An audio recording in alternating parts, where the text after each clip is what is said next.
In part 2 of the story, the night of reckoning arrives, bringing with it a chilling fog and dark figures that whisper despair.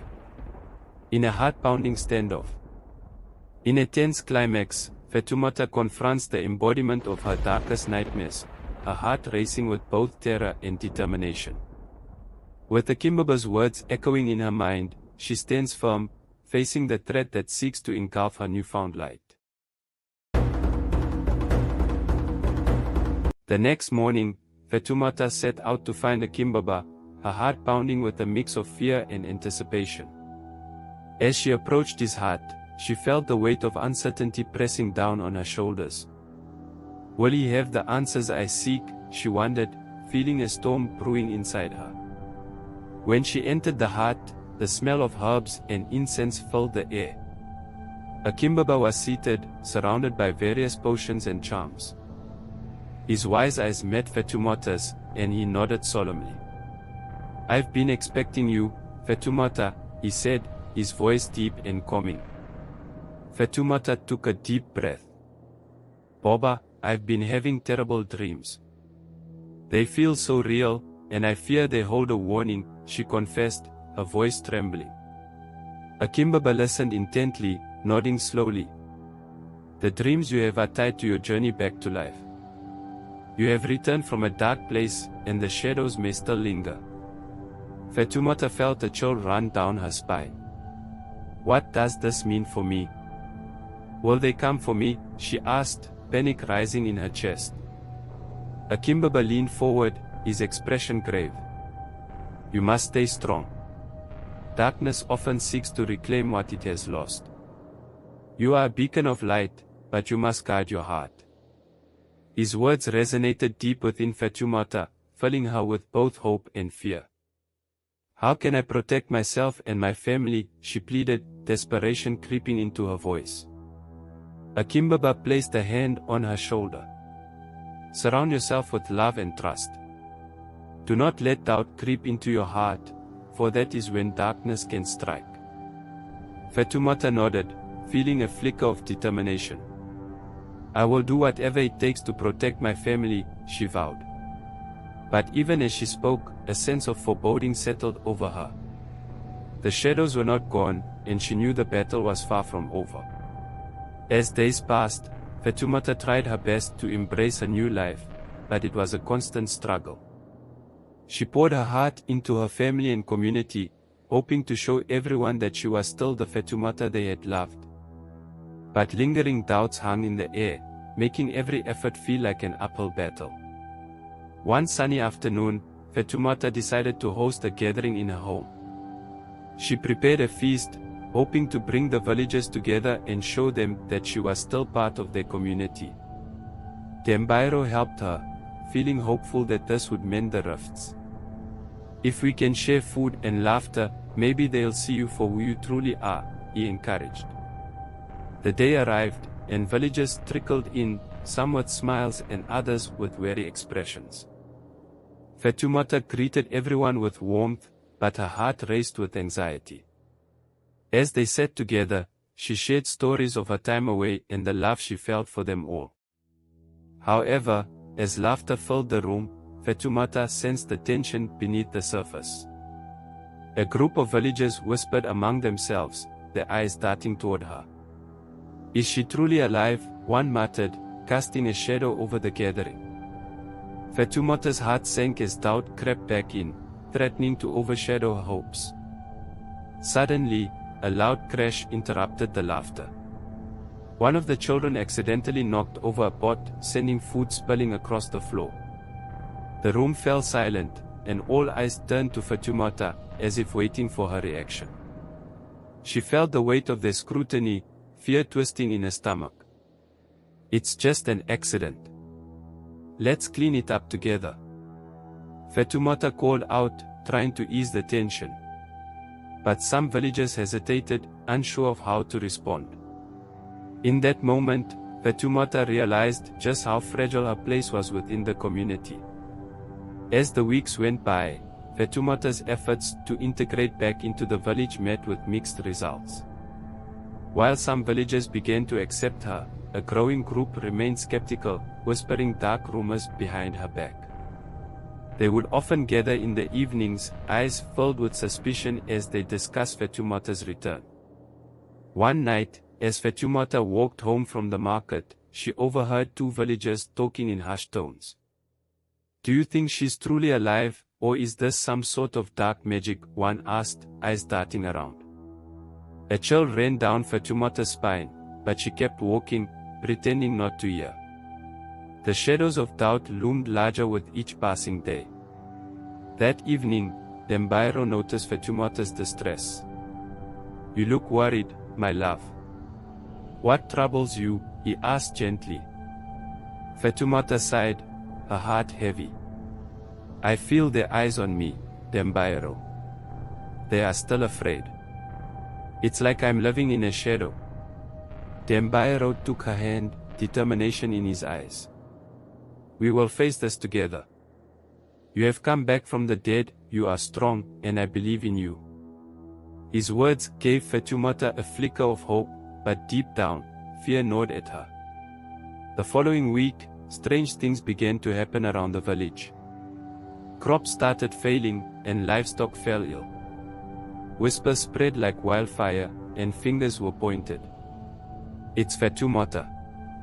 She has brought this misfortune upon us," they cried out, fear turning to anger. Fatoumata felt the weight of the villagers' accusations like a heavy shroud. How could they think this of her? She was only trying to help. Dembayaro stood beside her, ready to defend her honor, but even he felt the tension rising in the air. "We must find out what is truly happening," he said, his voice steady but laced with concern. As rumors about Fatoumata spread through the village, friendships began to fracture, creating an invisible barrier that left her feeling isolated. Those who had once stood by her side now regarded her with suspicion, their trust eroding like sand beneath her feet. It was heartbreaking to watch her closest friends withdraw, leaving her alone to navigate the chaos surrounding her miraculous return. One afternoon, Fatoumata decided to visit her friend Yetand, hoping to find solace in their bond. Yetand had always been like a sister to her, a pillar of strength. But as Fatoumata stepped through the door, she immediately sensed the hesitance in Yetand's eyes. "Fatoumata, I heard about the crops," she said softly, her voice tinged with fear. "They are just rumors, Yetand. I would never harm anyone." Fatoumata pleaded, desperation rising in her chest. Yetand looked away, pain etched deep in her features. "I believe you, but many do not. They think your return is cursed," she admitted, her words like daggers piercing Fatoumata's heart. Fatoumata felt her heart shatter. "I am trying so hard to prove myself. I want to help," she cried, tears welling up in her eyes as despair threatened to overwhelm her. Yetand hesitated, then reached out to touch Fatoumata's arm gently. "I want to believe you, but it's hard when everyone is afraid." Feeling the growing chasm between them, Fatoumata left Yetand's house, with her heart heavy and a sense of dread settling over her. Shadows seemed to creep closer, tightening their grip on her spirit. Returning home, she sank into Dembayaro's embrace, tears streaming down her face. "I feel like I'm losing everyone I love," she sobbed, the weight of her reality crashing down. Dembayaro held her tight, trying to comfort her, but the despair lingered like an unwelcome shadow, casting doubt over their future. "We will find a way through this together," he vowed, but deep down, both knew the path ahead would be fraught with challenges that tested their bond. Determined to uncover the truth behind the misfortunes plaguing the village, Fatoumata decided to take action. She knew that if she was to reclaim her place among the villagers, she had to prove her innocence. The whispers of darkness were growing louder, and she felt the weight of the shadows pressing against her heart. That evening, Fatoumata sought out a Kimbaba once more. She entered his heart with resolve, her mind racing with questions. "Boba, please, I need your guidance. There are dark rumors about me, and I must understand what is happening," she said urgently. A Kimbaba listened carefully, his expression thoughtful. Fatoumata, the balance between light and darkness is delicate. Sometimes, when one returns from the grave, it can upset that balance, causing chaos. You must uncover the source of this darkness. But how can I do that? Fatoumata asked, desperation creeping into her voice. A Kimbaba gestured for her to sit down. You must be brave. Seek the truth and do not shy away from what you may find. The shadows may reveal more than you expect. That night, Fatoumata couldn't sleep, her mind racing with the Kimbaba's words. She felt a burning desire to confront the darkness surrounding her. I must find a way to protect my family and restore the village, she thought, her heart pounding. The next day, Fatoumata decided to visit the fields where the crops were failing. Perhaps she could find answers among the earth. As she walked through the rows of wilted plants, she felt a strange energy in the air, like a whispering breeze that seemed to call out to her. Suddenly, Fatoumata spotted a dark figure lurking near the edge of the field. Panic surged through her as she approached cautiously. "Who's there?" she called out, her voice shaking. But the figure vanished into the shadows, leaving her heart racing and her mind swirling with questions. Fatoumata's heart raced as she stood alone in the fading light, the memory of the shadowy figure lingering in her mind. Who could it be? What do they want? She wondered, fear gripping her tightly. Determined to confront whatever darkness was haunting her, Fatoumata set out the following morning with renewed resolve. With Dembayaro by her side, Fatoumata returned to the field, hoping to uncover the truth. They searched the area, looking for any sign of the mysterious figure. Maybe they know what's happening, Fatoumata said, hope flickering in her chest. But the fields remained eerily quiet, the crops still wilting under the weight of despair. As they walked deeper into the fields, Fatoumata felt an unusual chill in the air. The sun was shining brightly, yet a shadow seemed to linger around them, cloaking the land in darkness. It feels like something is watching us, Dembayaro said, his voice barely above a whisper. Suddenly, a rustling sound came from the bushes nearby. Fatoumata and Dembayaro exchanged anxious glances. What was that? Fatoumata asked, her heart pounding. They cautiously approached the source of the noise, every step heavy with fear. To their surprise, a small child emerged from the bushes, eyes wide with fright. "I'm sorry. I didn't mean to scare you," the child cried, clutching a small stone tightly. Fatoumata knelt down, relief washing over her. "It's okay. What were you doing here?" she asked gently. "I saw something dark in the field, and I wanted to see what it was," the child replied, trembling. A chill ran through Fatoumata again as the words sank in. "Dark. What do you mean?" she pressed, her heart racing once more. The child pointed to a dark patch of earth nearby. "There. It came from there." Fatoumata and Dembayaro exchanged worried glances, realizing they were onto something bigger than they had anticipated. With a sense of urgency, Fatoumata and Dembayaro approached the dark patch of earth the child had pointed to. The ground was unlike the surrounding soil, dry and lifeless, as if it had absorbed all the life from the land. Fatoumata felt a chill run down her spine as they stood before it. "What is this place?" Fatoumata whispered, kneeling down to examine the patch. Dembayaro peered over her shoulder, worry etched on his face. "It looks cursed," he murmured, eyes wide with fear. Fatoumata's heart raced. "I need to know the truth," she thought, determined to uncover the source of this darkness. She reached out a hand and touched the earth, feeling a strange energy pulse beneath her fingers. In that moment, a vision flashed before her eyes, a dark figure lurking in the shadows, a figure that felt both familiar and terrifying. Suddenly, the air grew thick with tension, and the child gasped. "It's angry. It doesn't want us here." The child backed away, eyes wide with terror. Fatoumata felt a surge of fear as she pulled her hand back, heart pounding in her chest. Dembayaro stepped closer, protective instincts kicking in. "We need to leave. Whatever this is, it's not safe."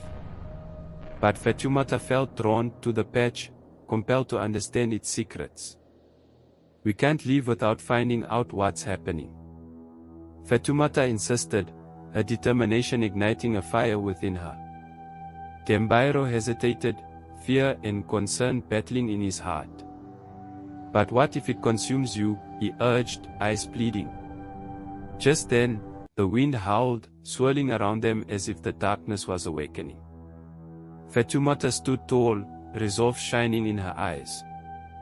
"I have to face this, for my family, for the village," she declared, her voice steady. As Fatoumata stood before the dark patch, the air crackled with energy. Dembayaro watched her with both admiration and fear, knowing that whatever lay ahead could change everything. "Fatoumata, please be careful," he urged, his voice thick with worry. Taking a deep breath, Fatoumata closed her eyes and concentrated on the dark energy surrounding her. "Show yourself," she called out, her voice strong. To her surprise, the darkness began to swirl, forming into a shadowy figure that emerged before her. "Why do you disturb my domain?" the figure hissed, its voice echoing like a haunting wind. Fatoumata's heart raced, but she stood her ground. "I am here to understand why this darkness is haunting my village and threatening my family." The figure loomed closer, shrouded in shadows. "You do not belong here, Fatoumata. You have returned from the grave, and that act has upset the balance. You are a vessel of darkness and light." Fatoumata felt a chill run through her, the weight of the figure's words sinking deep into her heart. "But I only want to help. I want to protect my home," she cried, desperation seeping into her voice. The figure's shadowy form flickered, revealing glimpses of the past, memories of pain, loss, and despair that seemed to echo in the air. "You cannot escape your fate," it warned, "the darkness is a part of you now." With a fierce determination, Fatoumata spoke again. "I refuse to let the darkness take hold of me. I will fight for my family and my village." Her words rang out with strength, a declaration that reverberated through the very soil beneath her. Dembayaro stepped forward, standing beside her. "We will face this darkness together," he declared, his voice firm and unwavering. Fatoumata felt a rush of courage, emboldened by his presence. As the shadowy figure loomed before them, the air thickened with tension, crackling with an energy that felt almost alive. Fatoumata could sense the darkness pressing in around her, attempting to seep into her very essence. "You think your love can protect you?" the figure sneered, eyes glowing with malevolence. "Love cannot shield you from the darkness within." Fatoumata took a deep breath, feeling Dembayaro's hand squeeze her tightly, grounding her in the storm. "You're wrong. Love is the greatest force we have," she shouted defiantly, drawing strength from their unbreakable bond. For a moment, the darkness hesitated, flickering uncertainly as if taken aback by her conviction. "Your love is a fleeting emotion, a spark that will be snuffed out by despair," the figure retorted, shadows swirling violently around them like a tempest. "You cannot hope to conquer what you do not understand."